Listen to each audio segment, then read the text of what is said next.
Ce qui est marquant à Fontainebleau, c'est que je vous emmène sur ce site, je vous montre un paysage, en gros en faisant 10 mètres, je vous en montre un autre qui est complètement différent.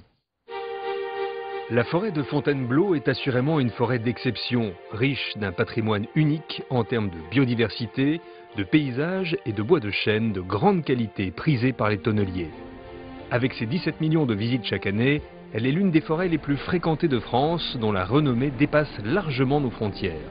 La forêt des Rois, qui en avait fait leur terrain de chasse, est devenue un lieu de loisirs et de détente privilégié des promeneurs, mais aussi des rappeurs, cavaliers et cyclistes. Il faut dire que la richesse de son histoire, où se côtoient rois, peintres et écrivains, en fait un espace naturel unique en son genre. Donc là, nous arrivons sur les gorges de Franchart.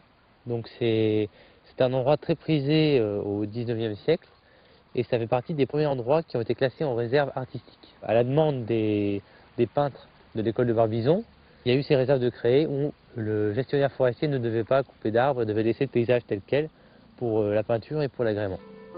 Mais offrir au public un massif boisé de 25 000 hectares n'est pas sans conséquences sur l'environnement. L'importante fréquentation des lieux entraîne l'érosion et la dégradation des sols, particulièrement sensibles, puisqu'ici les rochers reposent surtout sur du sable.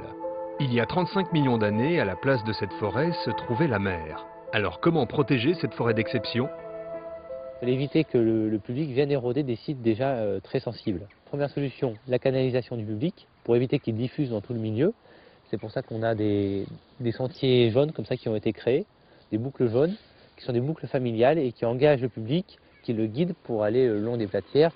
La deuxième solution, c'est de fermer certains sites. Il y a certains sites en forêt qu'on a dû fermer pour éviter qu'il y ait un accident, parce que des blocs peuvent être déchaussés et tomber sur les personnes, et permettre aussi au milieu de se régénérer. Des sentiers spécifiques ont également été créés afin de concentrer le public et d'éviter les dégradations.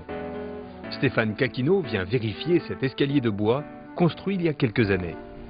Ici c'est un escalier sur 158 marches à peu près pour se rendre de la platière d'Apremont à ce qu'on appelle le désert d'Apremont. Donc les gens sont canalisés sur un axe, il n'y a plus les problèmes d'érosion qu'il pouvait y avoir à côté avec tous les sables qui s'en vont. Vous pouvez voir que sur les côtés on est sur des pentes fortes. Ce que je vous disais tout à l'heure, les blocs, vous avez l'impression que c'est une roche, sauf qu'ils ne sont pas solidaires les uns des autres et ils ne sont posés que sur du sable. Ce type d'opération est rendu possible grâce à une concertation active entre l'Office national des forêts et ses nombreux partenaires, élus et associations. Aujourd'hui, en fait, on est dans un système où il y a de nombreux comités et où finalement, pour faire une action en forêt, on consulte vraiment beaucoup les partenaires locaux, les acteurs locaux. La gestion de la forêt de Fontainebleau s'appuie sur une gouvernance particulière et notamment l'expertise de 4 comités de réserve, d'érosion, d'accueil et de communication. Autre exemple d'opération concertée, la création du projet Mémoire dans la pierre. Il propose aux visiteurs, grâce à un pupitre d'information, de découvrir l'art rupestre de Fontainebleau. Ces pupitres permettent également de canaliser le public en lui faisant découvrir des zones peu visitées. Forêt emblématique, aux portes de la capitale, Fontainebleau est un espace naturel unique à fort enjeu social.